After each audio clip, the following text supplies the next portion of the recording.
Good morning friends. स्वागत है आपका अपने यूट्यूब चैनल बीपीएससी बूस्टर पे। आज हम बात करेंगे यूपीएससी ईपीएफओ के बारे में, जिसको कि एम्प्लॉयमेंट प्रोविडेंट फंड ऑर्गेनाइजेशन के नाम से जाना जाता है। और देखिएगा, ये वैकेंसी हर साल नहीं आती है, तकरीबन 2 से 3 साल में एक बार आती है। तो ये आपके पास एक बहुत ही अच्छी अपॉर्चुनिटी होने वाली है। और सबसे खास बड़ी बात यह है कि जो लोग को लगता है कि इतना फ़ी हम लोग नहीं दे पाएंगे एग्ज़ाम फीस, तो एग्ज़ाम फ़ी भी बनली मात्र यहाँ पे 25 रुपये ही आपको लगने वाला है। और यूपीएससी में जिनको सपना है, तो सोचिए कि मात्र सिंगल एग्ज़ाम से यहाँ पे मेंस लिखने की ज़रूरत आपको नहीं है। जहाँ पे यूपीएससी में आप देखते होंगे 6 प्रश्न पत्र जो आपको रहते होंगे मेंस रिलेटेड लिखने के लिए, GS paper 1 to 6 and 6 paper रहते हैं। उसके अलावा इंग्लिश भी रहता है और हिंदी भी रहते हैं। ठीक है, तो टोटल मिला के 9 रहते हैं वहाँ पे लिखने के लिए। तो यहाँ पे देखिए मात्र एक सिंगल एग्जाम, उसके बाद 100 नंबर का आपका इंटरव्यू होगा।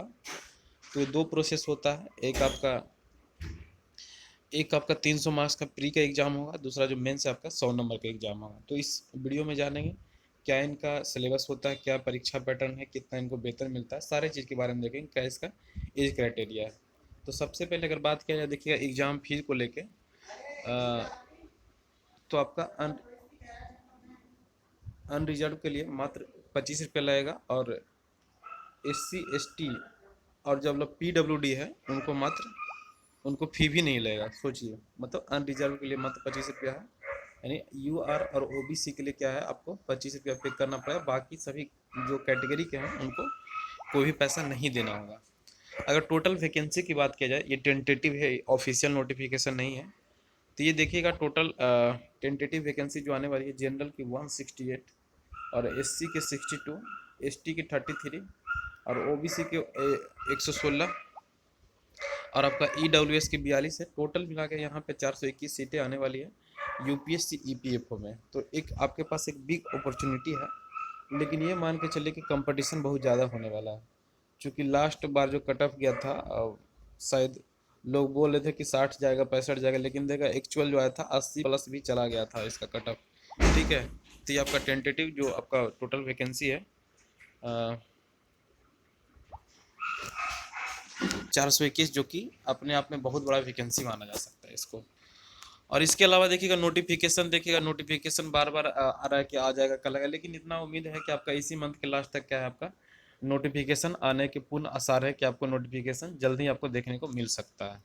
ठीक है, इसके अलावा देखिए सिलेबस की अगर बात की जाए, तो सिलेबस में देखिए आपके मैथ भी पूछे जाते हैं। मैथ रीजनिंग मिला के तकरीबन 20 क्वेश्चन यहाँ से पूछे जाते हैं। इंग्लिश से 20 क्वेश्चन आते हैं। लेबर लॉ जो होता है, जो खास करके बीपीएससी की मैं बात कर रहा हूँ, जिनका LSW ऑप्शनल है, उनके लिए एक बहुत ही गोल्डन अपॉर्चुनिटी है। लेबर लॉ और सोशल सिक्योरिटी से मिला के तकरीबन वो बोला जाता है कि 20 क्वेश्चन रहता है। But in the examination we have to see only 30 question in the previous examination.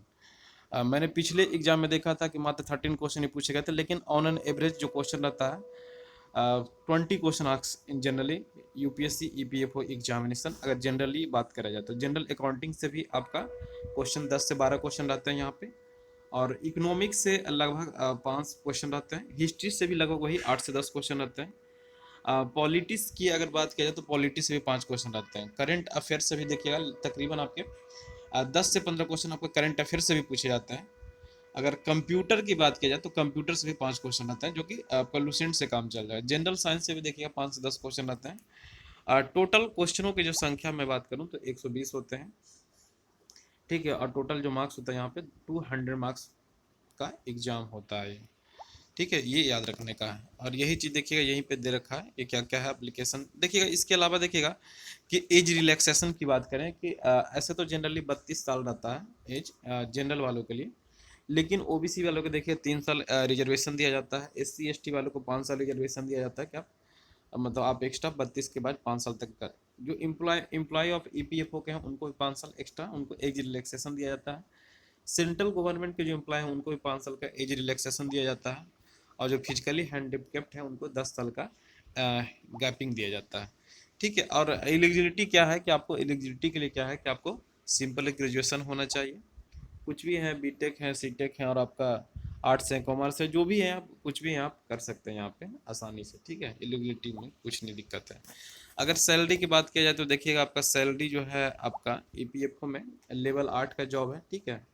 और देखते होंगे बीपीएससी में जो एलईओ का जो पोस्ट है, चाहे आपका सप्लाई इंस्पेक्टर होता है, सब क्या है लेवल 7 का जॉब होता है, 46 सब्जेक्ट पे। ये आपका लेवल 8 का है, देखिएगा। इसके अलावा सैलरी तो रेंज यहाँ पे दे रखा है 43,600 से 55,500 आपका बेसिक पेमेंट है। आप मतलब सोच सकते हैं अगर इतना पेमेंट आपका बेसिक होगा तो आपको इन हैंड सैलरी मान के चलिए कि आपको 75,000 के आसपास बन जाएगी, अगर दिल्ली, अगर आपका मेट्रो सिटी में अगर आपको जॉब लगता है तो। और इसके अलावा देखिए बहुत सारे फैसिलिटी दिया जाता है सरकार की तरफ से। और दूसरी सबसे बड़ा बात है कि आपका सिंगल ही एग्ज़ाम होता है, तो ये चीज़ होता है। देखिएगा इसमें एक निगेटिव मार्किंग भी होती है, ठीक है। निगेटिव मार्किंग होती है, मान के चलिए 120 1/3 रहता है, यानी 3 क्वेश्चन आप गलत कर देते तो आपका एक क्वेश्चन गलत हो जाएगा, यानी 0.33 कर सकते हैं। वही देखिए एग्जाम का जो वेटेज होता है ईपीएफओ में देखिएगा 75% जो वेटेज होता है, प्री का होता है मात्र 100% ही, सॉरी मात्र 25% ही आपका इंटरव्यू का होता है। यानी आप कह सकते हैं टोटल मिला के कि जो सेकेंड स्टेज जो होता है इंटरव्यू मात्र 100 मार्क्स का होता है। प्री में देखिएगा 300 मार्क्स का होता है, इंटरव्यू में 100 मार्क्स का होता है। तो यानी इस तरह से आपका दो फेजेज में आपका एग्जाम होता है। एक आपका प्री जिसका कि 75 यानी कह सकते हैं 300 मार्क्स का एग्जाम होता है, इंटरव्यू देखेगा 100 मार्क्स का एग्जाम होता है। तो ये आपके लिए एक बेटर अपॉर्चुनिटी है, जिनको कि लगता है कि हम इसमें ट्राई कर सकते हैं, क्योंकि बहुत कम लोग को ये जानकारी होता है, खास करके जो बिहार रीजन में है। और मतलब कहने का मतलब ये नहीं कि बिहार रीजन में, मतलब जो लोग इनसे अवेयर नहीं है उनको नहीं पता रहता है। और ये काफ़ी अच्छी पोस्ट है, हालांकि कंपटीशन बहुत ज़्यादा बढ़ गया है। पिछले साल ही मैंने देखा था कि जो कट ऑफ नहीं जाना था उतना ही कट ऑफ चला गया था, और बहुत ही अच्छी पोस्ट है ये, ठीक है। तो आप लोग इसको भर सकते हैं आराम से, और नोटिफिकेशन जल्दी आने वाली है। सो धन्यवाद फ्रेंड्स, मिलते हैं किसी अगले वीडियो में, तब तक के लिए सभी लोग को धन्यवाद।